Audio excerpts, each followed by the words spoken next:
നമസ്കാരം, കൊട്ടാരക്കര മീഡിയയിലേക്ക് സ്വാഗതം. ദുബായിൽ ഇന്നു മുതൽ ഉച്ചസമയ ജോലി നിരോധനം നടപ്പിലാക്കും. മാനവ വിഭവശേഷി, സ്വദേശിവൽക്കരണ മന്ത്രാലയം എന്നിവ ചേർന്നാണ് വാർഷിക ഉച്ചസമയ ജോലി നിരോധനം നടപ്പിലാക്കുന്നത്.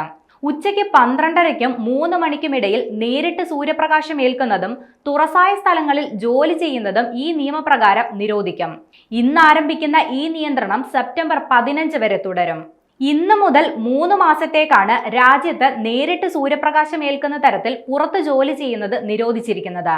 വേനൽക്കാലത്തെ കൊടും ചൂടിൽ നിന്ന് തൊഴിലാളികളെ സംരക്ഷിക്കുന്നതിനായി അവതരിപ്പിച്ച ഈ ഉച്ചവിശ്രമ നിയമം 21ാം വർഷത്തിലേക്കാണ് കടക്കുന്നത്. അധികൃതരുടെ അറിയിപ്പ് പ്രകാരം സെപ്റ്റംബർ 15 വരെ ചൂടേറിയ സമയത്ത് കമ്പനികൾ തൊഴിലാളികൾക്ക് പുറത്തെ ജോലികളിൽ നിന്ന് ഇടവേള നൽകണം.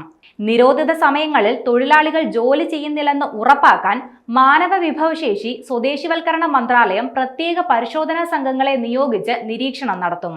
നിയമം ലംഘിക്കുന്ന കമ്പനികൾക്ക് ഒരു തൊഴിലാളിക്ക് 5000 ദിർഹം വീതം പിഴയും ഒന്നിലധികം തൊഴിലാളികൾ ഉൾപ്പെട്ടാൽ പരമാവധി 50,000 ദിർഹം വരെയും പിഴ ചുമത്തും. വേനൽക്കാലത്തിന് തുടക്കമായതോടെ UAE-യിലും മറ്റ് ഗൾഫ് രാജ്യങ്ങളിലും താപനില കുതിച്ചുയർന്ന സാഹചര്യത്തിലാണ് ഉച്ചസമയ ജോലി നിരോധനം നടപ്പിലാക്കാൻ തീരുമാനിച്ചത്. ഇതിന്റെ ഭാഗമായി നേരത്തെ കുവൈറ്റും ഒമാനും മധ്യാഹ്ന സമയത്തെ പുറം ജോലികൾക്ക് വിലക്കേർപ്പെടുത്തിയിരുന്നു.